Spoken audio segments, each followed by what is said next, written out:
good movements with that. Well, the movement was going to be all about, unless you just go for the all-out lane with the Undying, as we get him first pickup. Return pickups being Tuskar as well as Gyrocopter. Now, I'm going to flag this one for us while we're in the early stages of our draft, Waga. The Bounty Hunter. Now, I was talking over the table with a couple of guys this morning and saying, you know what, Bounty Hunter, he's first banned, first picked, if he gets through. Why is this the case? And the simple answer I got back was he just works with any early combination. In the current meta, he just synergizes so well. But here we are, going through the first phase without the BH. Yeah, no Bounty Hunter at all. Instead, respect from C9 to the Clockwork and Shadow Fiend. And of course from LGD, banning out the Leshrac, which we have only gotten to see. I saw one game yesterday where it was played with Shadow Demon as a support as well. And of course Naga Siren being removed as well, so they don't want any of that, neither as a support or as an Envy Naga. But you're completely correct, Bounty Hunter gone in this first phase here. Yeah. You can sort of understand where C9 come from with the DK ban, though. Against LGD, a team that is 13-0 on DK in this patch. Maybe not a hero you want to first pick, but... Just to actually show too, like how some of our older stats. So I know for the guys who were tuning in on the live stream and heard us talk about the book when the mics were live for a grand total of 3 seconds. It's because in our book we have for the current patch, LGD. It's hilarious enough. The most banned hero in 38 of their games was the Undying, which they let through for Cloud9, and in return, the most banned by Cloud9 hasn't actually been touched at all, and that's the Bounty Hunter, banning him out 13 times in total. Both heroes just... we're just throwing meta to the wind, or at least old history to the wind. Yeah, that's the thing. Things are always going to change when you have bootcamped a little bit on spot, and the more you spend time at a LAN event, you could definitely drift away from the previous meta that you had a month ago or something. So, of course, this is the history of the team, and, you know, it's the only statistics that we could look at, the only metrics we have there, really. Yep. But we will see a lot more as we develop into the group stage now, and this is where we're going to get a feel for how TI is going to be. Yep. And then, of course, the playoffs is where it's going to be deciding. I do like the way Cloud9 kicked this off, though. Like, with the Queen of Pain and Undying, it's just very stable in your laning phase. It might be a little bit more mid-game orientated, but it's difficult to try and, like, I'd say, lose your lane when you run such heroes. I mean, that's... I believe we saw one team yesterday where I said that the Undying and Queen of Pain as a combination, two of them, if you put them on the same lane, that's probably the strongest dual lane you can imagine. That is still viable into the mid-game and is not just about winning lane. Like, you could argue, like, Lich Enigmas and stuff like that is strong, but, you know, actual lanes, Queen Undying, insanely strong. But Tusk, though, also a terrifying hero, and especially in combination with the Dazzle, when you're able to snowball in and then you go into the burst heal, this kind of chase and this kind of team fight from LGD is really, really scary for Cloud9. You might have your Tombstone down, but Gyrocopter, fantastic against the Undying. Yeah.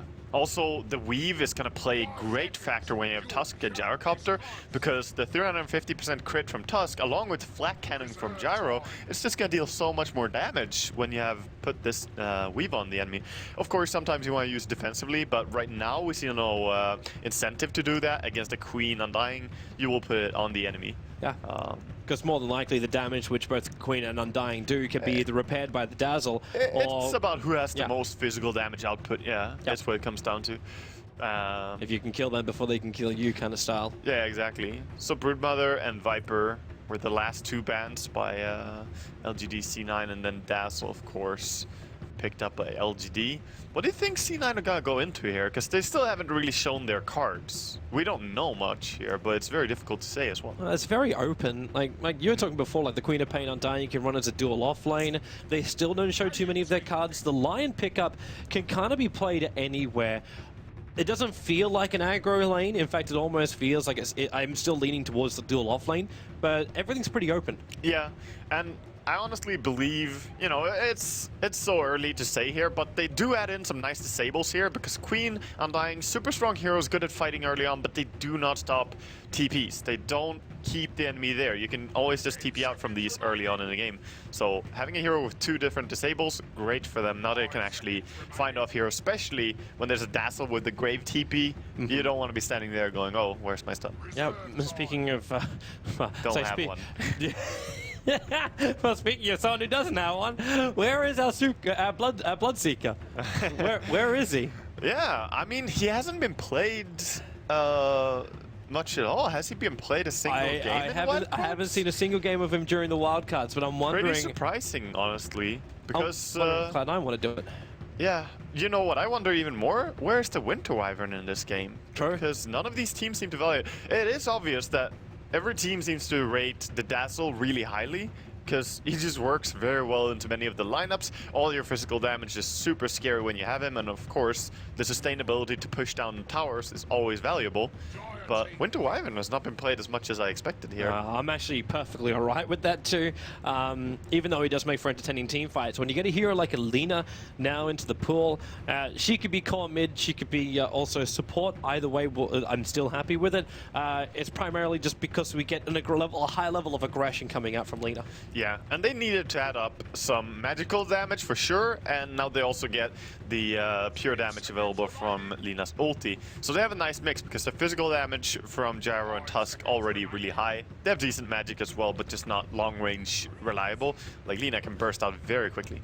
And Razor gets picked up here, a hero that C9 like to run, have run it plenty in the past as well. And they're gonna pick it up here. It seems like a very safe hero. Yeah. Like, it's difficult to lose with a Razor unless you get completely overrun. He has some dangers for him though, like just heroes that burst really quickly, because any man fight, you know, long dragged out stuff, he will do very well. So you're he saying also does like well. Gyro and Lina is going to be wonderful against him? Gyro in a way, but not in the mid-late game, because then he just static links you and runs at you with BKB. Yep. Then taking your damage away, that's terrible for a Gyrocopter. You can't even BKB and, you know, get away from that. So in the early game, Gyro and Lina, in the late game, we might look towards more Tuskar and Lina. yeah, Tusk and Lina is definitely able to make short work of him, but they might have to expend their resources on Queen and Lion. We'll see. So Bloodseeker gets There's the ban. Yeah, he gets a ban here actually from LGD. So still a little bit relevant, but last ban is. I always figured he would be like a third, fourth, or fifth pick during TI, not a first pick or second, because you can definitely counter him. Yes. It is definitely doable, and he kind of needs a synergy in your lineup. Honestly, I don't even think he would be that good for C9 here, looking at what they have. I mean, sometimes you want to combine him with Zeus, just a super strong combination. But let's focus on this game, and we're gonna see it again. How, like, this is now, okay, so in the series we cast, Yes. Vega versus CDAC, we got 2 Embers, and it was a 50-50. From both teams. Yeah, it came from both teams. One was a victor, one was a loser. And now we're going to get our 3rd Ember Spirit out of 4 games that at least we cast as a pair. And I'm interested to see how well he goes in this, because he could get completely frustrated. Yeah, it was also an Ember in the Vega MVP match. And yes, Ember is very strong at fighting early on. However, he lacks HP, and if you itemize him to be strong at fighting early, I can understand the pick, because every carry pick wants to be something that is active early on. Look at this, Gyrocopter, Ember Spirit. These are not your Void or, you know, hero that doesn't do much until you actually have items. Yep. But everyone is building him as a hard carry and fighting just because he has strong fighting skills. Flame Guard, super useful skill. Yep. The ultimate keeps you pretty safe, and you can use it aggressively. And of course, Searing Chains, great against Queen of Pain. Yeah, it's also going to be terrific up against heroes like Razor when we go into the mid game. Yes. Sleight of Fist, Searing Chains, Razor wants to keep chasing you down all the time, but doesn't have to put himself in peril to do such a thing if he can get the timing right on it, of course. Yeah, that is a very good point. That's a very good point. So, Ember being more popular could also be against the Undying, you know? You jump around and you hit everything, so... Batrider, I can't even remember last time I've seen a Batrider competitively. This is nice. We didn't think we were going to see a Batrider in this entire competition, primarily because whenever anyone was asked about Batrider, the phrase came back, no one plays him. However, at the same time, in Cloud9, you've got Bone 7. Like, if you want one of the most experienced Batrider players out there, the guy that invented Mask of Madness Batrider, he has now got that Batrider in this game. That is true. And while he's definitely not getting a lot of love in this patch, throughout, you know, the history of Dota and Dota 2, he has always been one of the top picks throughout the majority of the history, because he brings something very good to a team, which is he can jump in, pick one guy, pull him into your team, and start the fight. It's not rocket science. You start the fight right there and then, because sometimes it's hard to initiate. And he does it with vision too. Like, that's even the better thing. Like Batrider on their fire ability to walk over levels. So he's a terrific hero. He offers a great amount in the late game. We still have to keep in mind, though, he's going to have issues coming into the Gyro, the Tuskar, as well as the Ember. Like, even if you snowball, you could just lose everything you're looking for. Definitely. So it's not going to be an easy game for Bone7 by any stretch of the imagination. We'll see how that works out for the Batrider. Yep. But right now, let's get ourselves into the game so we can welcome in our mainstream viewers.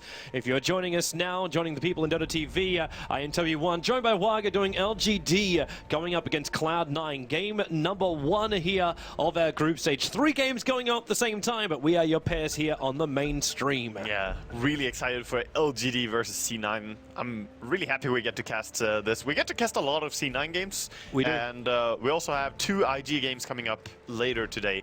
And we will cast plenty of them throughout the group as well. It is heaven for a caster here at TI4. It's so nice. So many top quality teams, so many great matchups. There's never really a disappointing matchup. Just barely seeing each other a little bit there as they run into each other. You saw the Tuskar. You also saw the army that was running in. At least the Queen and Batrider. The rest managed to sneak down. It's kind of interesting that Cloud9 are doing this too, because when you look at LGD's lineup, their level 1 team fight's actually really good. Oh yeah. Up against Cloud9's Undying, however, you probably have second thoughts. Yeah, exactly. Both teams have very strong level 1, in fact, but I think they may have said, like, oh, LGD have really strong team fights, they're probably going to go up and contest our jungle, so let's just ward their jungle, and that is the trade-off. So both teams blocking the opponent's single pull, or the safe pull. Yeah. So no small camps until they deward that. However, C9 are a little bit late coming up to the top rune, so they're going to have to take the bottom, which is going to go to Fader, and the top. Smart decisions here by Big Daddy No-Tail as well as Bone7. No reason to contest that top rune. However, Yao might be in trouble on bottom lane. Be Shadow Strike into the Earth Spike as well. Yeah, he's got no escape. He does have 2 stick charges and the Shadow Strike's ticking him down. He won't die from this until the Plaza Field will arrive. Yao has to actually trigger the salve quickly and the stick charges. He'll survive only just, but as you said, consumables being burned. At what cost, Toby? That's terrible for him. 100 HP, 3 tangos available now, but his salve is gone, and Misery is not gonna be going easy on him. He's got to keep him completely out of experience, and maybe he's actually dead. Maybe Misery, is that enough? One more attack. There it comes, and he snowballs and avoids it. He's still going up to Misery, which means he's going to die. One more attack. There it is. First blood spilt by Cloud9 after it's been a thorny experience for a Tuskar. Yeah, and that means he has to purchase a TP scroll as well, so a disastrous start for him. And they also do not get the instant D-ward LGD. They are not going to be having the pull on bottom lane. This is when you start looking towards your other lanes to try and pull it back for LGD. Top lane, not going to be an easy place, especially when you got 2 napalm stacks into the decay with the body block from No-Tail. Bone7, now 3 stack. Sylar, how much more damage is there? Another decay in 1 second. So it's going to be another one. He's salving up quickly. The decay, you'll stay alive. No-Tail, he's in so deep with the creep wave into the trees. No-Tail, there's your burst heal from MMY. Sylar in the tree line. No-Tail's going to go down way too deep on the top lane. And LGD gets something very big back. Yeah, punished by the Dazzle there, and how well he could just keep healing there, running after. And despite not having Rocket Barrage level 1, Gyrocopter does survive there. And he's just seeing such aggression in all the lanes, even down at the bottom with the Plaza Field from Envy and Misery, that it's getting up in the face of Yao and Xiao8. And they know they can't really return the fight until Yao commits the snowball, and then you get the stun time to set up for the Light Strike array. Then you've got your burst combo. But can you kill anyone down here apart from, well, Misery? I think it's really tough, actually, and he's gonna stand in pretty safe positions in general. I mean, Lina can trade effectively against a Lion. She has a little bit better trading hits, better range and harassment, but they can't do much against the Razor, as you said. He's just going to be free farming, and they don't have the pull. He gets the snowball. This is going to be it. Xiao8, he actually only has Slave, though, so Misery just backs himself up. There's no follow-up stun. And they do actually just activate the bounty rune on that Lina. They're so underexperienced. If they just had level 2 on these 2 heroes, that would have been an easy kill. but it's not as bad though. Like if you look at the comparison between the supports, you got Notal who's just shy of level 2. It's the same thing for the Lina, and then the Tusker, yeah, he's pretty low as well. But the Lion's only just cracked level 2 and he's back at base, so he's not getting experience for a while now.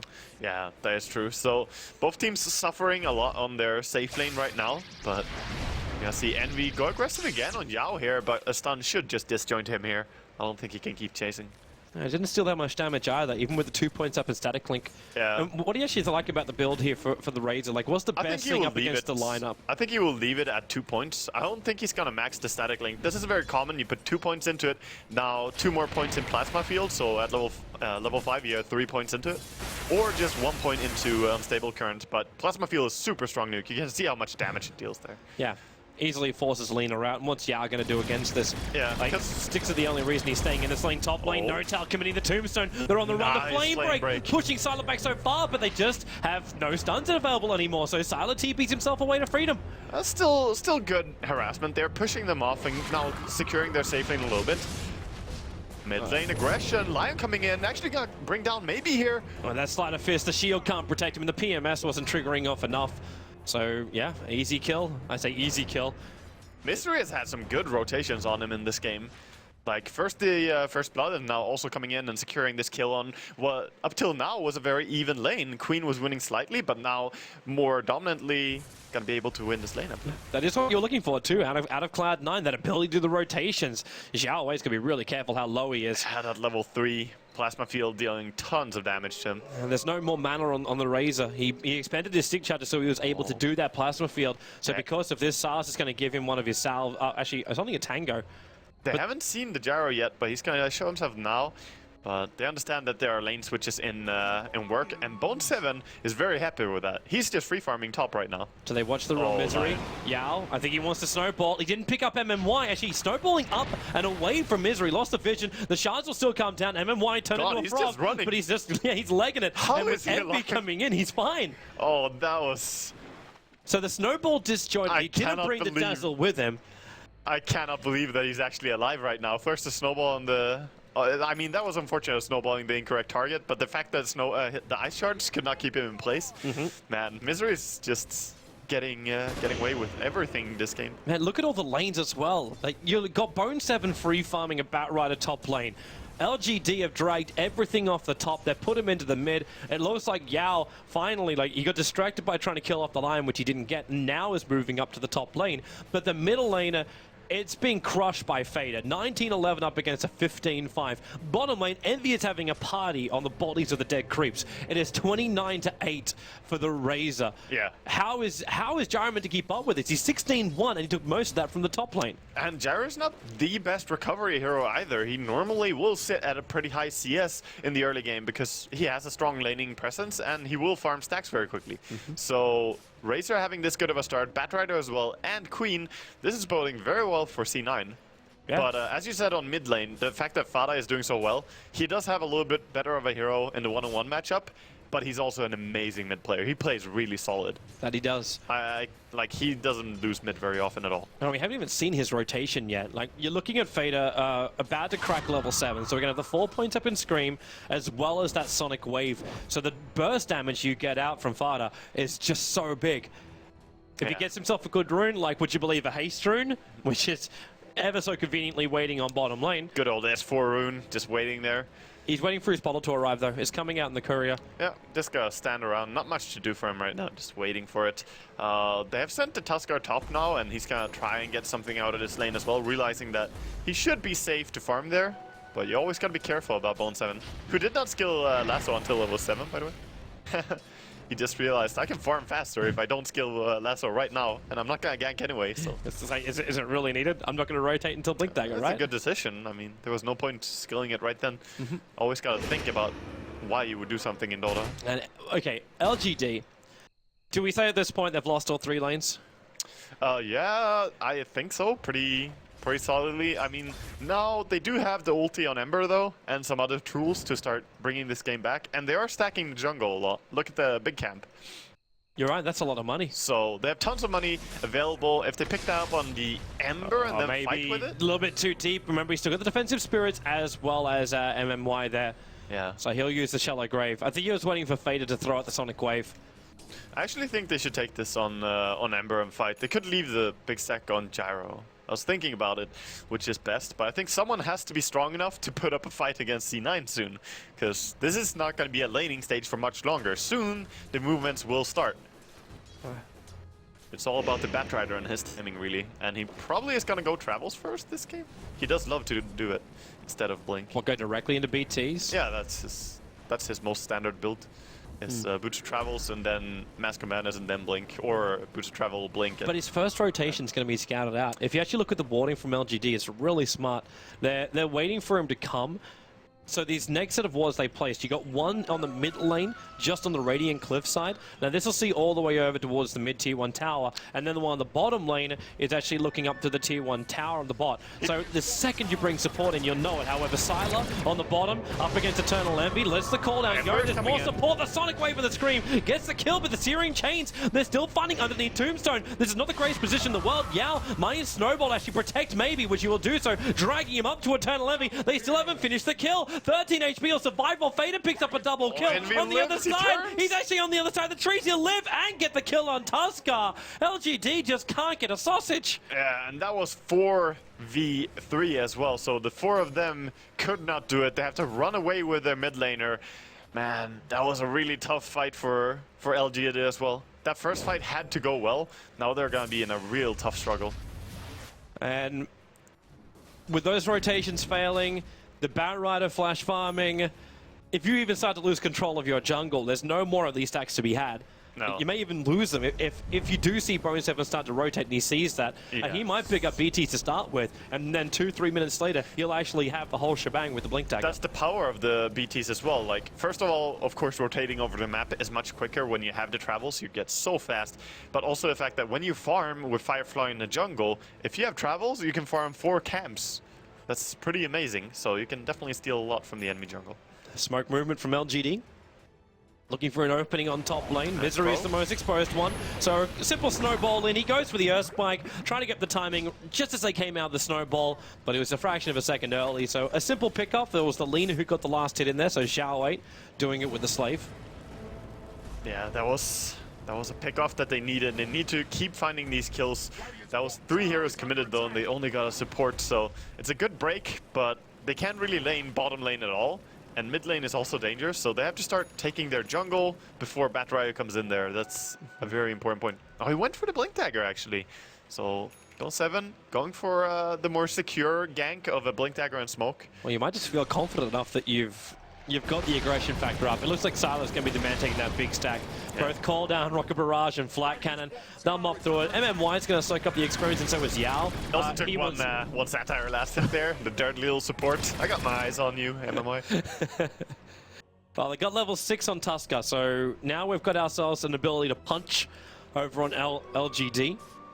Not to mention MMY up to level 5, so 3 points up into the heal. And the Gyrocopter cracked level 7 after this too, and got pretty close to finishing his Bracer. The tough part... I mean his drums. Yeah, the tough part in this game is that Lina is only level 5, and their Tuskar now, of course, has level 6, but these two heroes really desperately need their ultis. So when Lina has hers, I believe they can make some nice ganks. Now they're gonna try to kill Misery top again. Oh, here he got Lasso, they're dragging back maybe. He needs a little bit more life, and he's got it! Had one charges up his sleeve. MMY couldn't get in range for the Shallow Grave. At the same time, they do find that kill over on the Lion. So the smoke gank is successful.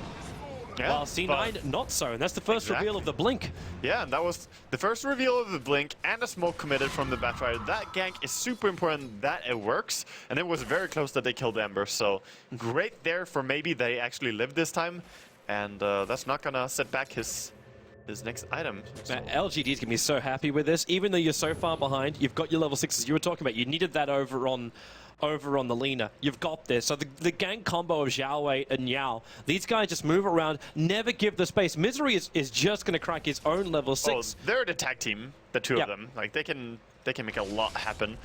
So right now, just gonna see Bone7 farm up the jungle more. Look at the Radiant jungle and how invaded it is. It looks infested right now. Envy? Okay, yeah, he was already having the link over on maybe, so maybe he wasn't going to commit anymore.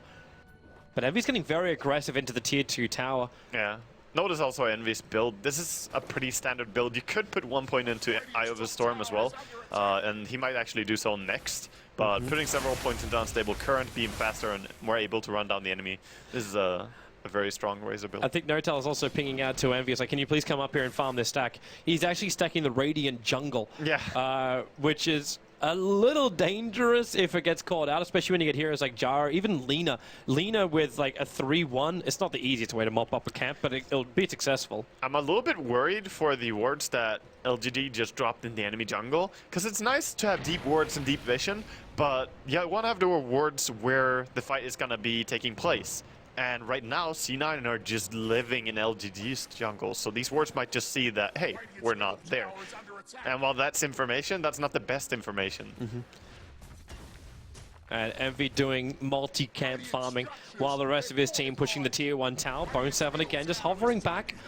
They drop the Tombstone Notel, expecting some level of defense, but LGD, they're actually on the bottom lane.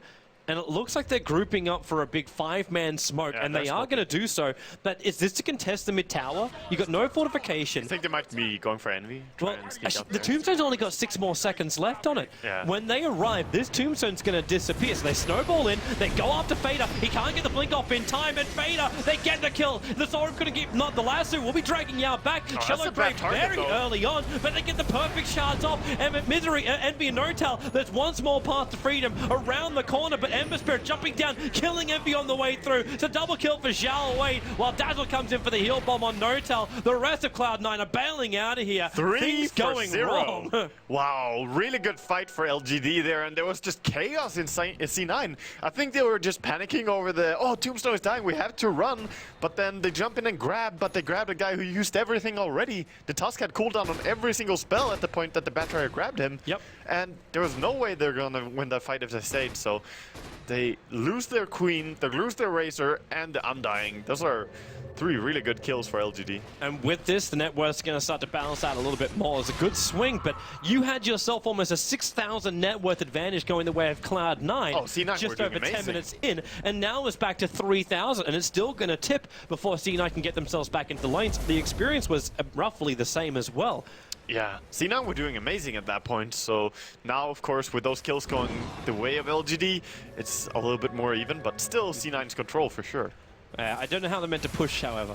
Like this is probably another one of these things to bring up. The fact that Zhao Wade just left the lower levels up in Last Strike Array, but with the 4 points up in Slave, his range damage he did to the top wave as Envy was pushing in, it took out maybe 80% of the life of the creep wave. So you throw both Shards and Slave, and there's no creep waves left. You have to commit this. Like, it's the same situation as middle lane. You commit the Tombstone so early before the fight even begins.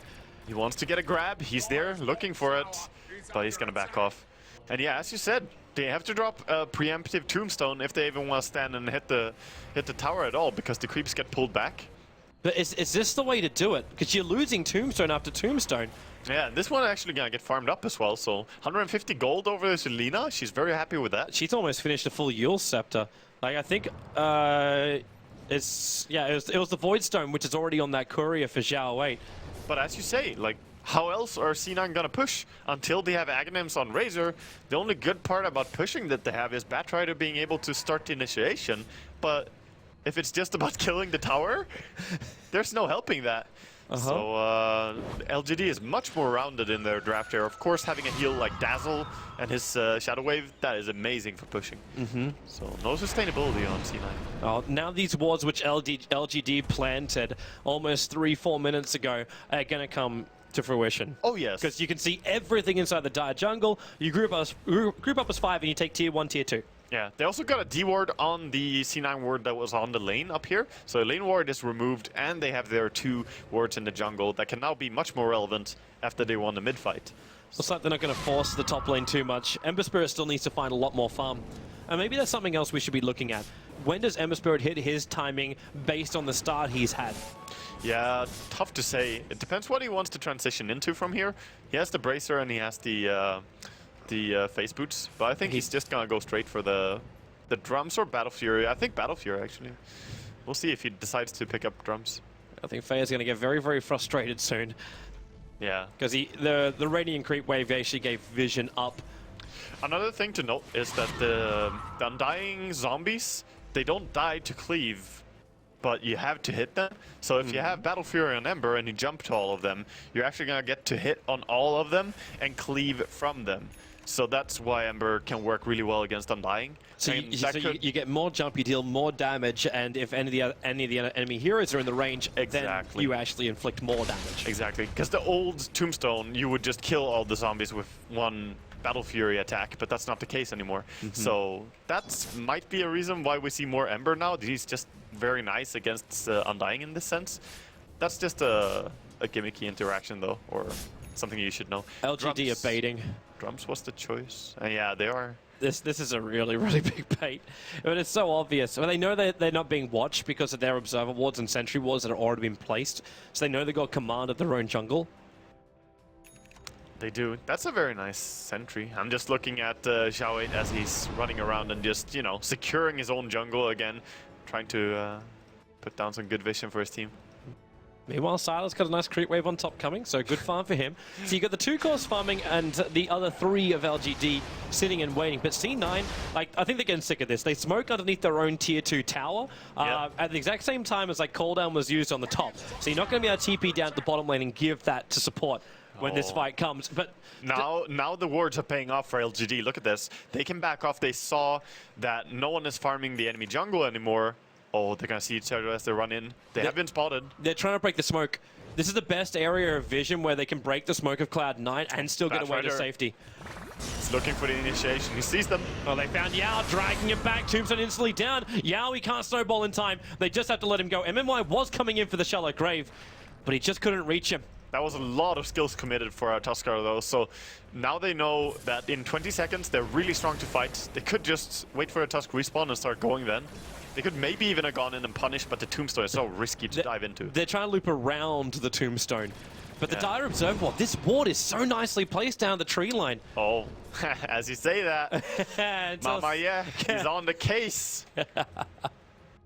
Oh, I guess they just can't have nice things. Yeah, really good D-warding by LGD. I'm so impressed. That's the 3rd really nice D-ward in a row in the last 6 minutes or so. So, very good play. They have been reading C9 like a book here. Not a single Dire ward on the map right now. That is very frustrating when you play and you have this happening, because they don't even have a ward on the courier. Do they even have wards available? They have 1 ward available to purchase, and they have no wards on the map. That's a terrible spot to be in. You always want to have some vision. If you keep planning it down, like, you're probably going to be mentally like, I gotta keep trying these different unique spots, and then you still get de-warded out. Yeah. Mentally, where do you go from there? And also knowing that LGD have the vision superiority, they're grouping up as 4, they're smoking up, and they're going north. It's easier to make decisions when you have so much vision. So yeah, they're just going into enemy jungle. They see that they're not in our jungle, so let's go and put some wards up here again and get some info. Yeah. They also show themselves, and there is a smoke from C9 now. As the Gyro revealed himself, they instantly try to wrap around this. Yeah, No-Tail TP'd out. He actually TP'd to the tier 2 tower to join that smoke gank. And this Observer ward which LGD placed, maybe it's going to give them the false sense of security. Yes, it could actually. Sometimes your vision works against you. But at the same time, look at the vision of the Dire side. They only see Sylar here on the top lane. They don't understand the trap. Envy comes in from behind, however. Yao goes for the shards. Bone 7, a big blink in. He goes for Xiao Wei, dragging him back. So no Laguna blade, but then set up in towards the air. The Ulsan protecting him while the call out. Perfect position with the flag cannon. Envy still alive with the storm going, but maybe he's your big man. Spirit jumping away. He needs to escape from the rest of Cloud9 because he's destroyed the rest of his team. Cloud9 take almost everything in the air. The stun on maybe. He still got the Spirit down, the flame break, the extra stun, try to drain out the mana, a quick sleight of fist into the Spirit bump. Maybe is gonna live and get away from this, but he's the only one. His entire team is dead. Only Queen of Pain was killed, and she still has 2.9k gold and her ultimate orb, so she's looking very farmed. Could soon have her Hex against the Ember Spirit, which is terrifying for him. So beautiful wraparound there by C9, and as you said, the false sense of security from the ward. They didn't think that they were gonna get initiated on from behind. Yeah, and they were so clustered for it too. Like if you looked at that top lane for the box, it was basically 1, 2, 3, and 4 with the bait on the front lines. Like this right here is what we call box of death. Yeah, definitely. They got completely shut in there, and that's also the beauty of having, you know, Batrider and Undying. You throw down the Tombstone immediately, and you grab one guy with the Batrider. It makes it so hard to run away and get out.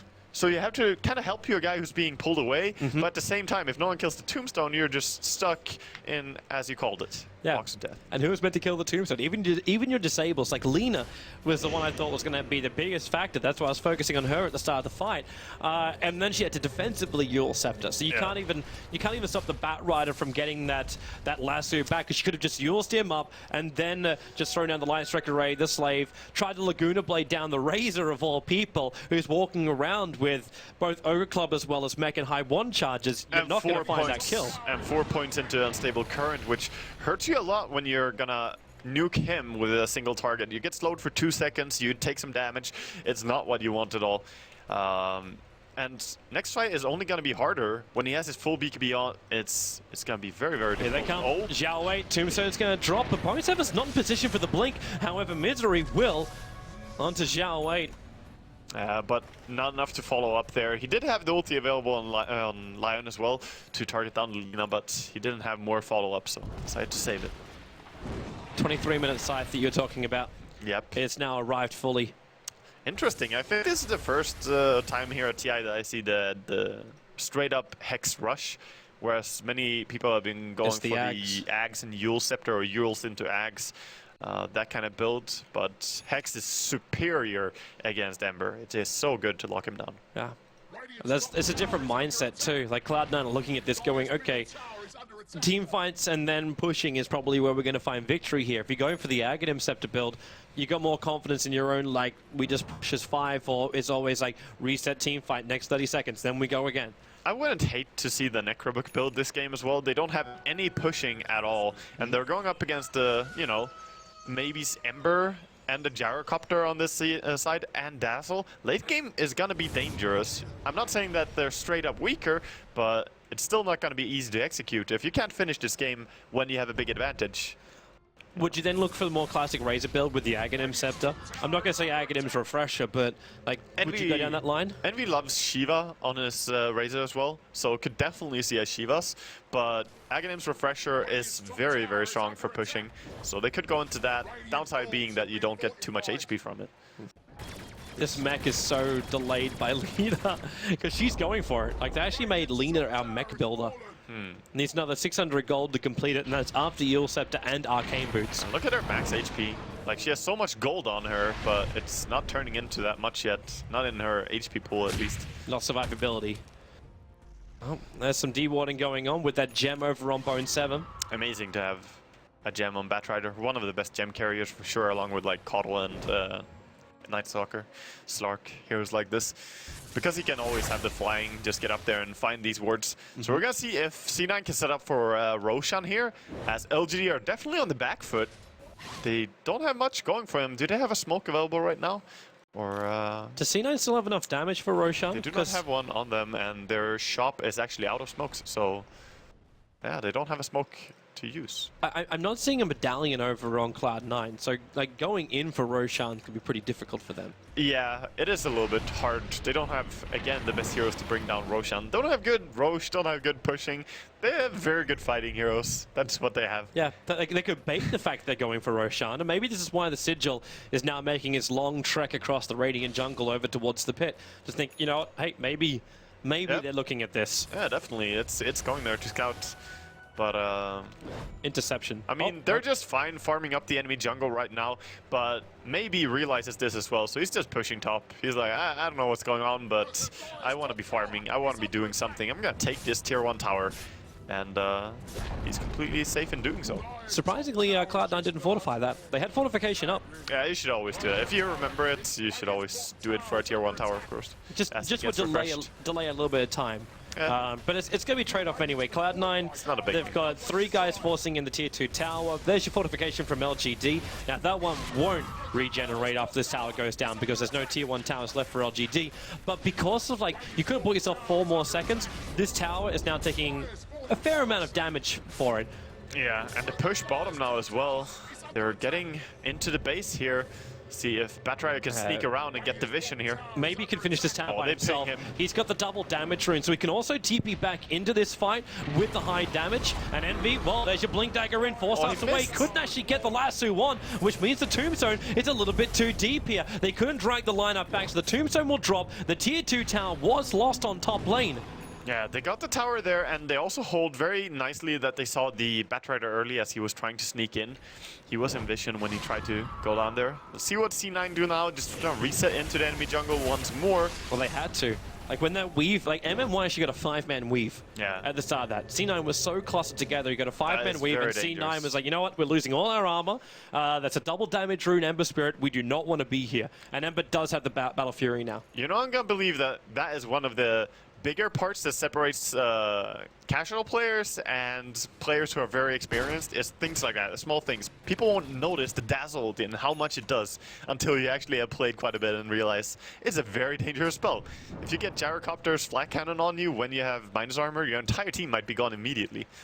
And I'm just looking at Envy right now. I'm trying to wait and see what he's going to pick up for next item, because I would love to see the Shivas in this game. More armor on him would definitely be nice.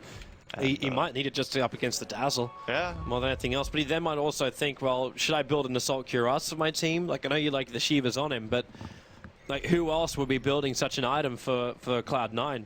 Unless Bone 7 starts getting crap tons of money. Yeah.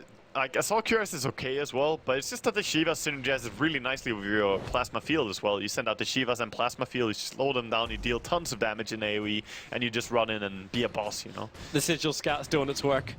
Yeah. They're really keeping very, very close eyes over on Roshan. Same time, the Sigil's going to scout the Courier moving down, so it's going to flag the fact, in fact, there is the instant ping. It's like, okay, we see the Sigil, and the Sigil sees us. Yeah, a little faceless Rex coming down there. He's gonna be safe. No couriers have died in this game so far. It wasn't like the roasted chicken house that was opened up yesterday. Oh yeah, in the wildcards we had some game with like 5 or 6 couriers dying. It was cluckles every time. Like CDEC lost their courier, I think 8 times yesterday. Wow, throughout their games? That was insane. It was high. It was very, very high throughout their games. Well, that's what you get when you send it into the enemy base when you don't have any heroes in the enemy base. You know, like sometimes the poor courier, he didn't want to go there, dude. He uses his award to watch Roshan. Yeah. All right. I mean, it can be tactical, but they gotta try and kill Roshan now. They don't have Medallion, as you pointed out, so very slow Rosh. They also don't have heals. The ping's coming up. Where is LGD? Ember just pinged it out and said, you know what, like this is going on right now. They're very, very far away though. Roshan already down to 60%. Okay, No Tal throws this Tombstone down so early. Yeah. I'm perfectly fine with that because the enemy, we know that the enemy is super far away, but we have the bird's eye. If you're C9 in this case and you know that the enemy is still not here, this Tombstone was up in good timing. It's not gonna drop until after they killed Roshan anyway. So I believe this was a very nice sneak by C9. And maybe LGD just misinterpreted it as a smoke gang from C9 because they didn't really see what they were doing. True. After a Sigil Scout, though, I kind of thought they would go there and contest. They might have thought they would have had the vision forward to see him move, but because of that gem over on Bone 7, if you actually look at the Radiant Ward, which is just hovering just a little bit lower than the Tier 1 tower, they had to put it on the cliff side. So the vision they get doesn't see far enough onto the dire side of the river. So Queen of Pain was the only one that walked down to Roshan out of the cover of smoke. Same on Same on the top rune, if you look at that, the Radiant Ward there. They really got creative in their warding, and this is some anti-gem wards that you will throw down. They're just harder to see, less chance that you're gonna run by and be like, oh, hey, easy ward. So LGD definitely experienced in how to play against this, and now they will have a gem of their own, which can be very, very nice to have. When you're feeling shut into your base, at least you can run out with the ward and know whether or not you've been Hilarious thing is, so there's only one dire ward on the... so I take it back, there's 2. One observer on the bottom river and 1 sentry on the bottom lane. Yeah. This is the only 2 wards for the dire side, unless I've missed something somewhere, but it doesn't look like it. They have 1 on Undying as well, and they have 1 more in stock, so now they could try and force out some more wards, but that's it's still fine. They had the ward for their Roshan. It's gonna get dewarded now, but it served its purpose, I think, as they were very safe in the Roshan attempt there. And Aghanim's gonna be the build, adding some push to this lineup that desperately needs it. He's close to level 16 as well, which is a big upgrade. So if you can just get that before the next fight, that would be amazing. Well, they have the Aghanim, the Aegis the Immortal plus the Aghanims. Is this almost the time you say, like, Cloud9, do you believe you have this in the late game? Or do you feel like you have to force the high ground now? I don't know if you need to force the high ground now, but you definitely don't feel confident for an ultra late game scenario, like going into a 2-hour game or 90-minute game against LGD. Definitely not. However, they might have a power peak roughly at 45-50 minutes where they could have enough items on Razor to force the high ground. They could. Oh, can you? Shards, call down, slide of fist, slave. That's why I'm saying that you can't do it right now. He's gonna need to force the high ground means you're actually going in without a creep wave. Yeah, you will need to walk up with the Razor with ulti on and realize the fact that he's probably gonna get brought down. So maybe Aegis and one more item as he's able to pick up. He can also get a lot stronger. You can sell the mech later on. You can have Heart, Scotty, whatever. Yep. So just turn him into a big tank. Yeah, but the danger is still there. The danger of the Ember Spirit getting super strong, and of course Gyrocopter is farming up steadily. Not as Ember's fast, already though. doing about 450 crits. Yeah. With just a normal attack. Yeah, he's hitting very, very strong. But Queen is the top farmer in this game as well. So she's there with a Hex and BKB. And V turns on the ulti, instantly gets Light Strike to Ray, as well as the Shards keeping the rest of his teammates out. They rock it, they stun and control. The ulti's doing its work, and it's good last super. The Yule Scepter up in time, but Xiao Wei bursted down by Faye. The BKB protected for a while, and LGD getting destroyed into their own tier towers. They soul rip up as much as they can for Envy to keep them alive on the front lines. They never even burned the Aegis Immortal. The buyback will be there from Jaro. They have to keep this bottom ranks alive. They cannot allow C9 to do it. Side of Fifth Syrian Chain, that's one way. There's not, actually, they have cooldown still up. That's still available for them at the moment.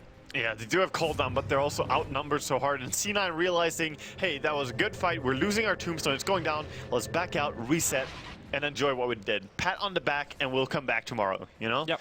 So they still have plenty of time on their Aegis as well. If they back up and heal straight away, they could come back with the Aegis and use it again. I'm still thinking of all the scenarios that could have happened for LGD. That's still okay for them. Like, the Ember Spirit didn't die, didn't have to buy back, so he's holding on to his money for now. Yes, the Gyro had to sacrifice himself, but it's BKB Helm with the Dominator. Yes, he wants to have a Demon Edge eventually into a Monkey King bar, but for now, he can flash farm that up later. LGD, it hurts them, but it doesn't cripple them. Yeah, definitely. That's one of the most painful things, though, is if the Gyrocopter gets grabbed Envy, like that. Envy, he is now battling up against maybe one-on-one. Just wants it to pop. Okay, that's it. That's How perfectly long does it fine. have left on it? Okay, the Aegis only had another 30 seconds, 10, maybe 20 seconds. Yeah. So that still doesn't matter at all. Of course, it's nice to try, but it kind of looked like something weird at the start.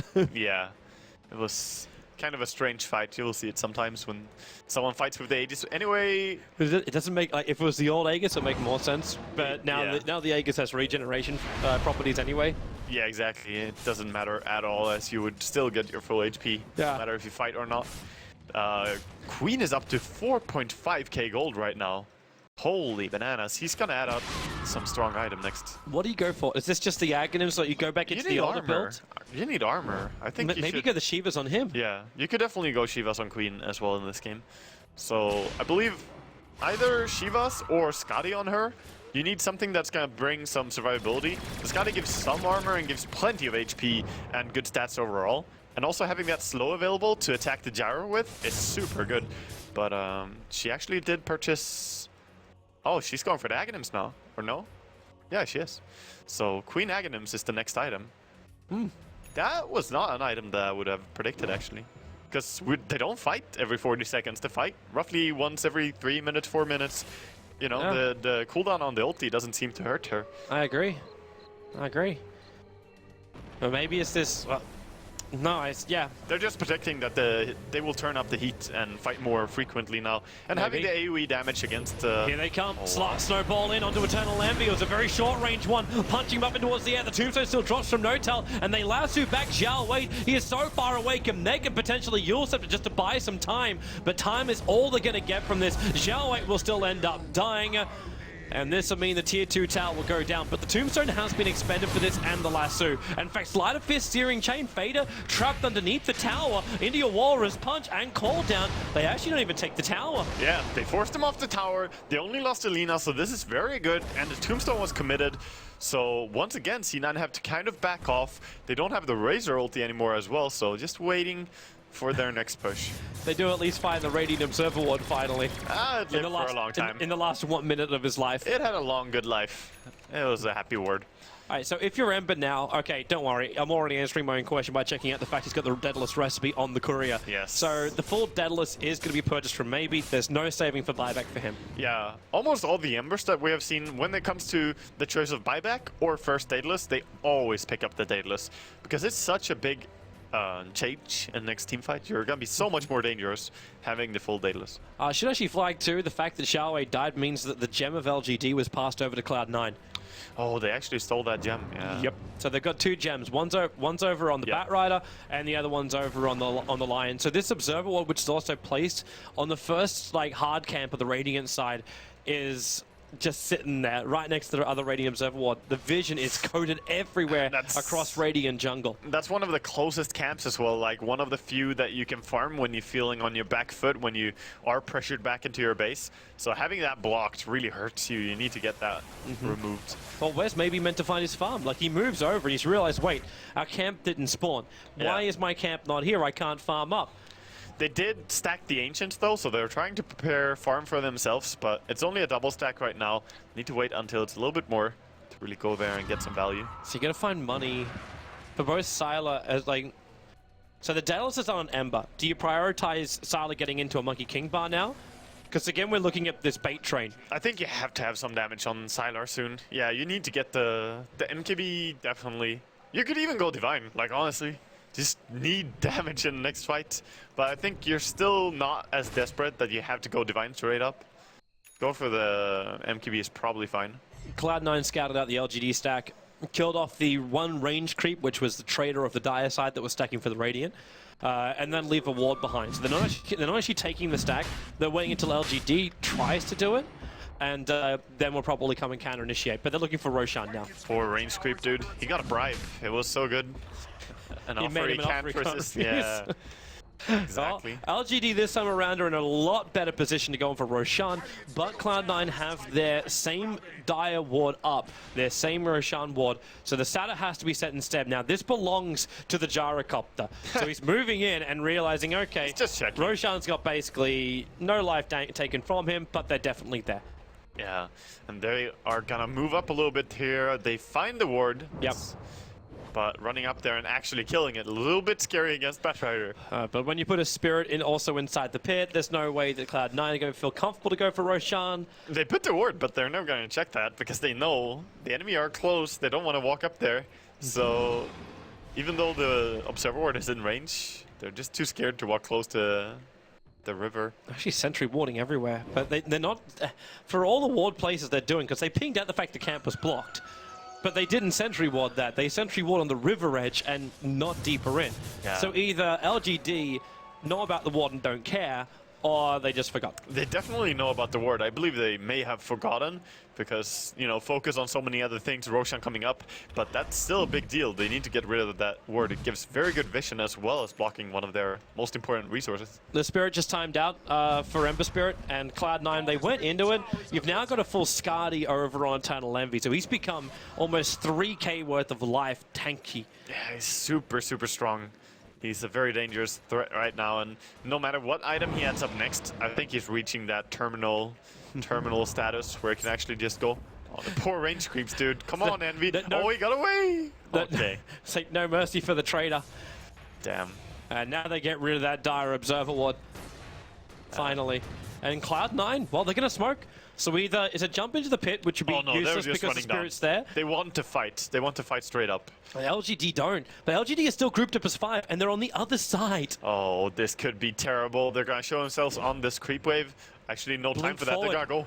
Fader actually blinked forward, so the smoke now, but LGD, there's your jump in. Yao punching him off, Bone 7. He gets a drag back over on Xiaowei, and Fader explodes the Dazzle. They move quickly over towards Sylar. Xiaowei, the Shallow Grave's keeping him alive, but where's your extra health? The Emissary is not doing enough of worth. Maybe he's just running away. Once again, the sole survivor of LGD, and Bone 7's trying to stop, but they found him. They get the Hex. It's going to be a team wipe in favor of Cloud9. LGD, they'll probably lose racks at this point. Every single hero brought down. Oh boy, this is complete disaster. They only have buyback on a Tusk. Like, this is definitely racks. There is tier 2 towers defending on the other sides though, so they cannot double racks it. But this is just terrible. They might even keep pushing. 50 seconds on Ember and 45 on Jaro. At least they're gonna take the racks back off and kill Roshan in the time of this death. Yep. I think that's what they're gonna go for as well. Envy was thinking about going mid there. He was like, can we get 2 racks out of this? I don't think they're gonna do the safe play. There's too much of a creep wave in mid. It'll take you too long to mop it up, but you can take the tier 2 tower at least after this and then go for Roshan. So we have Tuskar as well as Lena back up again. Bone 7's just searching around, and it is just gonna be the back out. No reason to overstay your welcome. And now, unless you can find yourself a pick off, there's your Sonic Wave going again. The Shallow Grave protecting Xiaowei for the double stun in from Misery. They found Yao. He's down for the count. Xiaowei, is there enough life? The Yule Scepter just trying to buy time for something, but there's nothing that can save him. The buyback came back in, but he's snowballing into the middle of all of Cloud9. Tossed around. This could be a quicker GG. The cooldown's in a nice position. Misery dropping quickly, but Eternal Envy, he's leeching out. Well, nothing. He hasn't taken any damage. The Emissary is back into the fight, chasing him down. Bone 7 successful TP away, and Envy just trying to man mode the rest of LGD. Side fisting and spiriting back and forward. Maybe we'll finally get the kill. A triple kill for Sylar. Look at Sylar's gold. 1300 just for it. Just press enter and look at the gold that Sylar got from that team fight. He took 3,033 gold from that fight, and Dazzle was second place with 2,310. Yeah, that was so much money, and they also just used the buyback on Tusk, but that doesn't matter. Like, who cares? He lost about 1,300. Like, who cares about Tusk's gold? Like, he's not relevant in this game because he's not strong enough already. He's not gonna get an item that makes him relevant. So C9, they killed a lot, but they definitely overstayed their welcome, and they paid for it. They paid a lot. Yeah, because now you look and see what effect it's gonna have. You can't just jump yourself in and take Roshan. Like, you actually don't even take the tier 2 tower in the middle lane. Yeah, as you say, Roche is not a safe option anymore for C9, as it was before. They could have taken lane and Roche guaranteed, but instead they pursued to kill these poor supports that were alive without their cores. Supports now which are able to afford up things like cloaks, looking towards Glimmerstaff later, Glimmer Cape, and the 4-staff he's actually bought. Indeed, they are getting more and more resources now on the side of LGD, but as we say that, there's also Yule Scepter, Blink, and 4-staff on his Lion. Misery is having a really nice game and has played really well throughout the entire audio. Yeah, that double stun looked really, really good. And then you realize, wait, you're right in front of the fountain at the Radiant side. That's the downside, dude. Fighting right by the fountain when 2 cores, the Ember and Gyro, are about to respawn in like 10 seconds. It's a little bit too much. LGD, they're smoking up, they're moving in close. Now they'll see Eternal Envy. They spirit into the pit, expecting the Cloud9 was in there, maybe actually missing here. Went for the Searing Chain before using Sleight of Fist. And we get Refresher Orb. It's Refresher, Aghanims, and Refresher Double Hex as well. This is an amazing build. This is an amazing build. The Refresher on Queen is so strong. Just look at the damage she's going to deal with Sonic Wave in next team fight. And then you add the fact that she has 2 BKBs, 2 Hexes. Yep. It's just great for Queen. You're actually going to have 13 seconds worth of immunity time for her next charge as a BKBs. Yep, 7 and 6 second BKB. It's pretty good. So we'll see what's going to go on in the next team fight. It's going to be very difficult for LGD though. If they take the fight here out in the open, they won the fight in their own base, but can they do it here? Envy. The Spirit, he's doing it right underneath the Ember Spirit, and he's going to keep jumping in one more Spirit. That's all maybe he has to do. Throw in a Spirit, watch what's happening, doesn't put himself at risk to do this. No, he's like, hey, how are you doing? Like, the only thing which could go wrong is Batrider Fireflying in on him, and the Radiant have an Observer Ward down for that.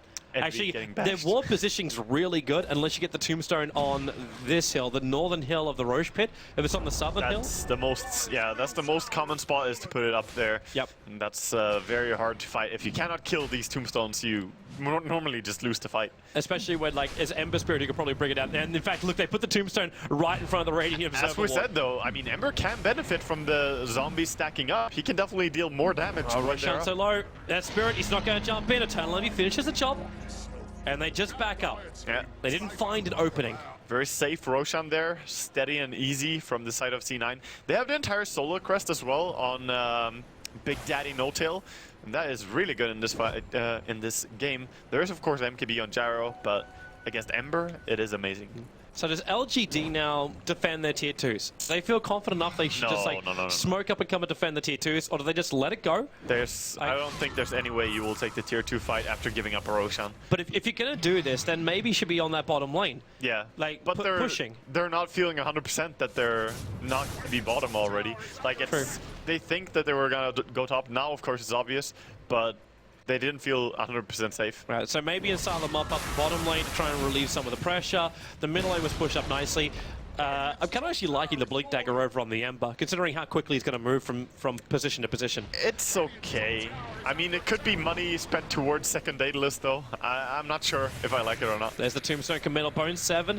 He's only halfway through that Firefly, still looking for a target. Sylar's the best one here. That BKB mask matters. She also flagged the fact he picked up an Alpha Wolf, so there's bonus damage. Here comes Fader, in for that ultimate, the snowball dodge from Yao. They might look for the secondary one. There it flies out. MMY is dropping low, but Fader not finding any kills with it just yet. Yao will be one of the first ones to drop down with Zhao Wei. The Sylar Edge's Grub is losing so much damage. 198 taken. 224 was the end number. Yeah, everything being stolen by Envy there as Fada dove in and kind of kept the enemy team off, but two of them died and Razor is very low here. Be careful, Envy. Be really, really careful. He's got Aegis the Immortal, so he can come back alive. He's still going to pop it for the range racks, and Sylar, well, he's standing his ground here. The creep wave is going to remain, and they're looking for the extra stuns, and Pone 7 actually being searing chained up, and they're going to find the kill. The Ember Spirit, the man to do it. Can they get the collateral? Yep, you just chase it up into a searing chain. Eternal Envy can go for the Plasma Field and Static Link, but he's still down for the count. A double kill for the Ember Spirit. Every single kill gives so much gold as well. Look at that. Ember Spirit, 644 gold from Battery, 694 from the Razor. They're getting plenty of money back their way. It was almost the elite number. It was 1338. It's a big swing of gold. However, they were very far behind in a bit before this fight, so yes, they still need to work hard to recover. They only lost the range racks though. That tier 3. You lost the range racks, and you've got 7.3k gold on an Ember Spirit. Well, do I just... You get pretty much the same damage extra as you get from buying a Divine by buying a Daedalus, and you don't risk as much. You should buy the second Daedalus and then buy a Divine. That's pretty much the build. He's gonna go Linken's? Oh, he's scared of the Queen and her Hex and Lion, of course. But I worry for his damage, man. I really do. It might also be because of Batrider, in a way. Yeah, I mean, it's a good item overall in this game, but I'm not sure he's the one who has to buy it, you know? Batrider's got his own Lincoln Sphere. Yeah. I don't think you could buy, I can buy better. Yeah, definitely. Like, it's a good item for Batrider to pick up, but for Ember, he's definitely gonna need to deal a lot of damage. But we focus too much on him. Gyrocopter is starting to become a threat as well. He has the MKB, he has the Butterfly. Yep. He is, at this point, starting to become very relevant. And how's Razor meant to actually attack him? He buys up now an Assault Cuirass. Well, he doesn't attack him, he just steals his damage. He just links him. Okay, he steals the damage, so he doesn't do anything then. But is there a way to get away from this? Like, wait, where's our 4-staff usage? Where's the Gyro's maneuverability? Is it coming from the supports? Like, you got 4-staff Glimmer Cape on one, and you got Eul Scepter Mech Arcanes on the other. Yeah. It might be worth a second 4-staff over on Zhao 8. It might be. It could be. Either that or... Wait, can you Lotus Orbit? Lotus or what? Lotus Orb Static Link? No. What a shame. Static Link will persist. Like, even if you snowball, it's gonna persist. You just have like the double link. Yeah, it's just gonna go in there. So we just got like full cross the streams. Dude, you can get imprisoned into another world, and the Static Link is still gonna be like, I know where you are. I got your address. Looks like LGD. Bit more of an aggressive movement up the mid. But to really what avail? Like, Cloud9 keep 3 on the defense. You've got Notel just limping himself around inside the jungle.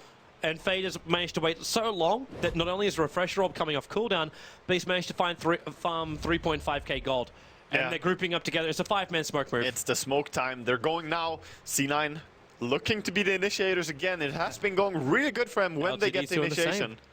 Hey, they dropped the drums. So okay, so maybe actually left his drums behind. He left the drums, yeah. So he has a TP scroll. He's playing against C9, the constant reminder. Carry a TP scroll. They just saw all of C. Oh, he jumped at the Spirit.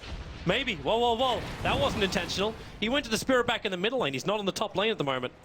Well, he got scared. He just felt this is not where I should be. That Observer Ward from Notal is the perfect position. They're watching LGD inch forward, and then they have another Observer Ward on the high ground.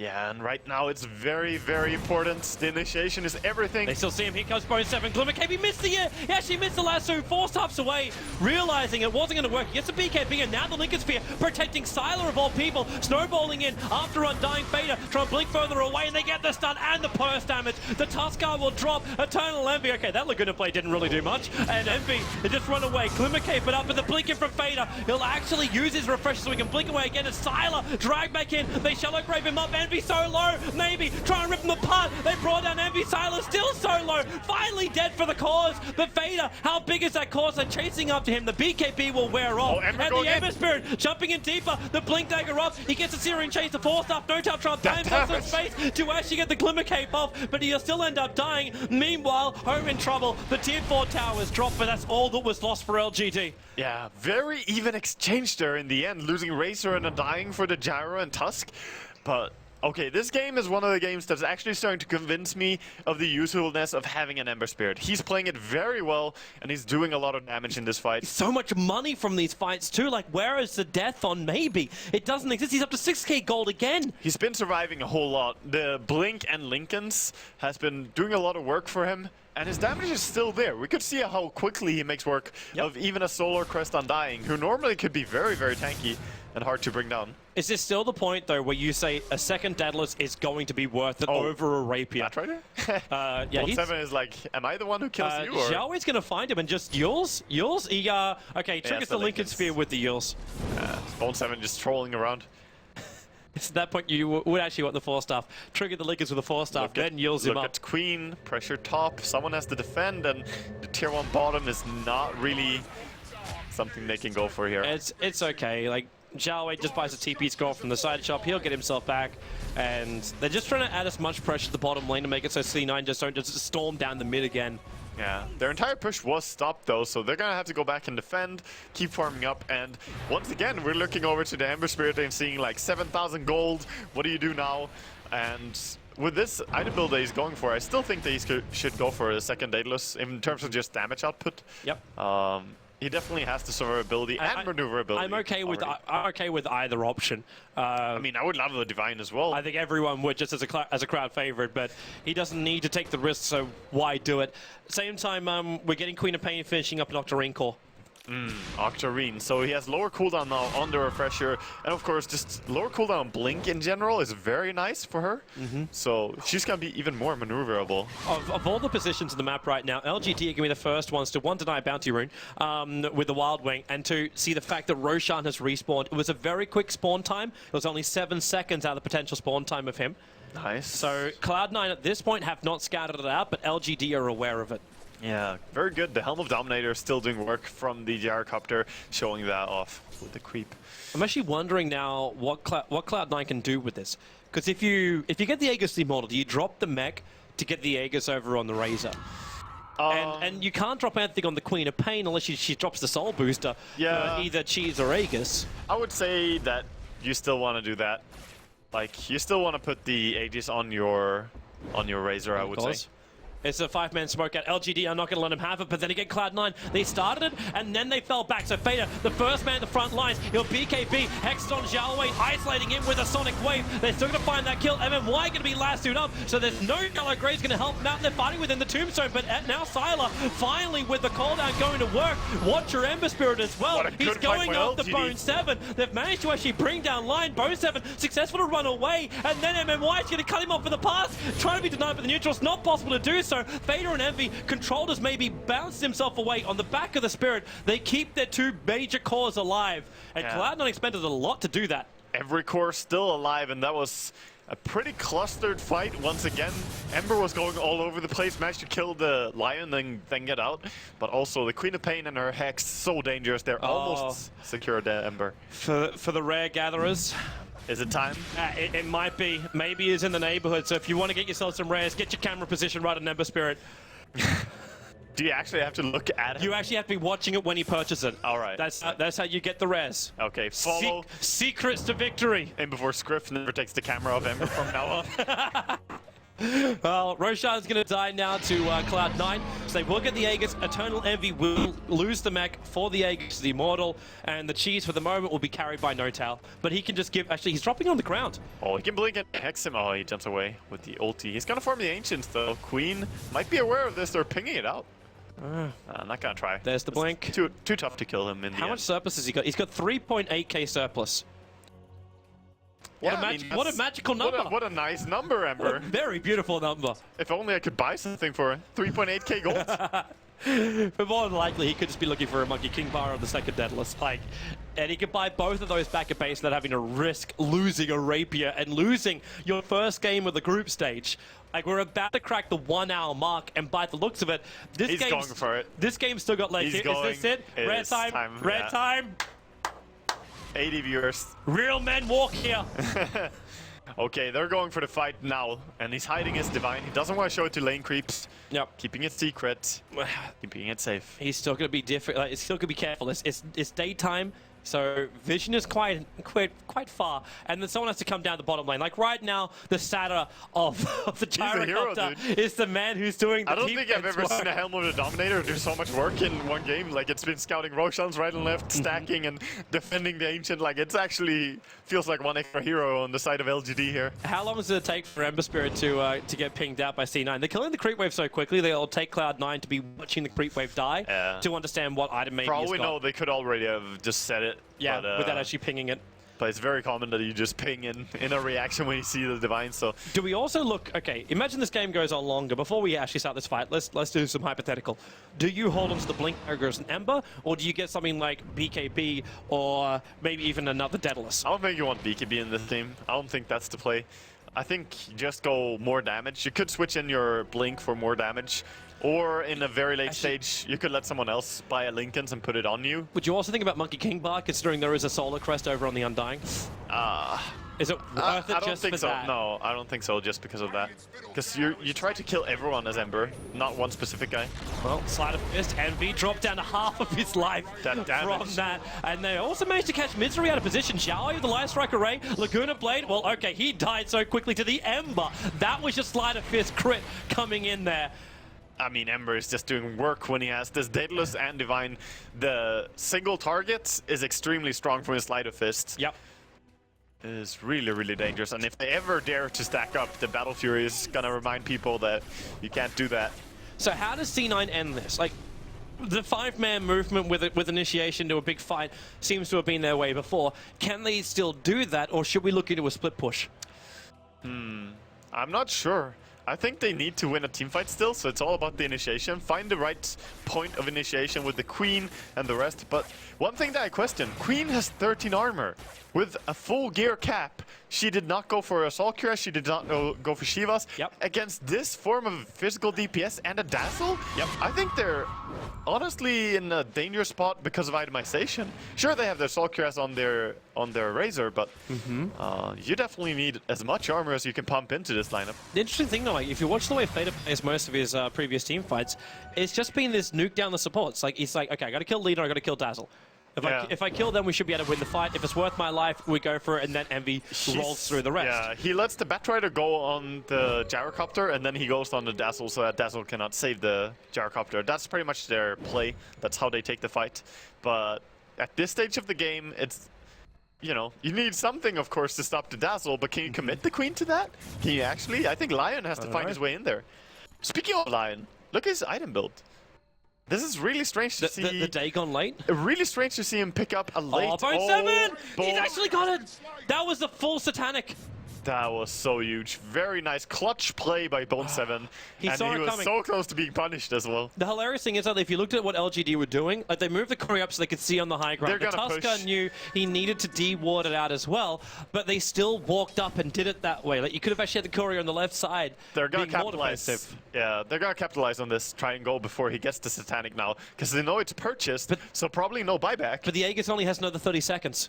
Yeah, it doesn't matter. Like, if you wait until the Satanic is up from the courier, you're just gonna lose so much from that. But if you also push and you lose your Aegis the Immortal, Envy might find himself in a real rough, because he's in the, they're not ready to push.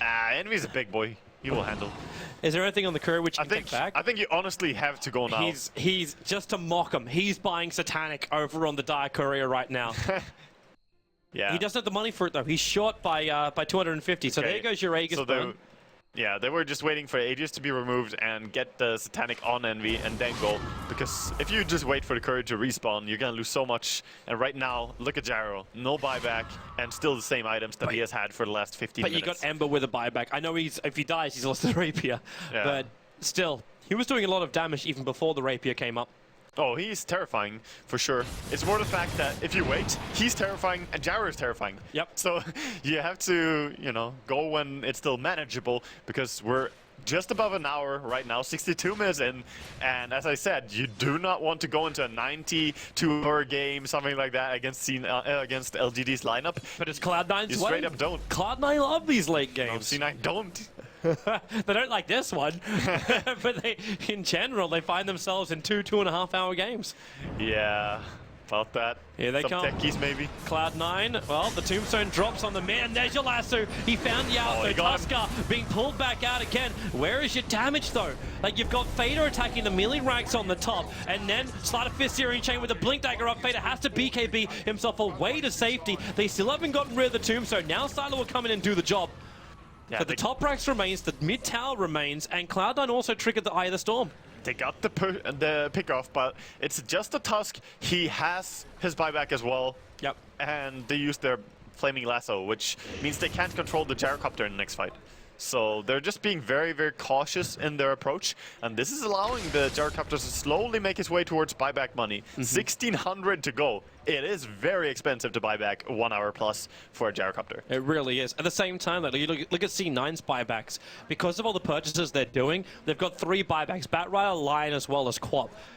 It's the Razor where you kind of need to have him multiple times over, because once the Quap has triggered a Refresher Orb, what more does she really bring to the fight? Yeah. Because Well, you don't have the mana as well. that's, yeah, you do have the mana in the end. I suppose it doesn't cost when that you got a 3k pool, maybe Yeah, you do. you regen very fast with the Refresher. He has 42 regen per second, so Yeah. that still makes up for it.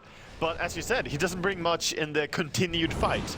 He's about Oh, a no quick tell. pick So far up, they jump in, they go for Bone7 with a snowball up. They still haven't found the kill yet, and the stun Yao. Shallow Grave will be protecting him.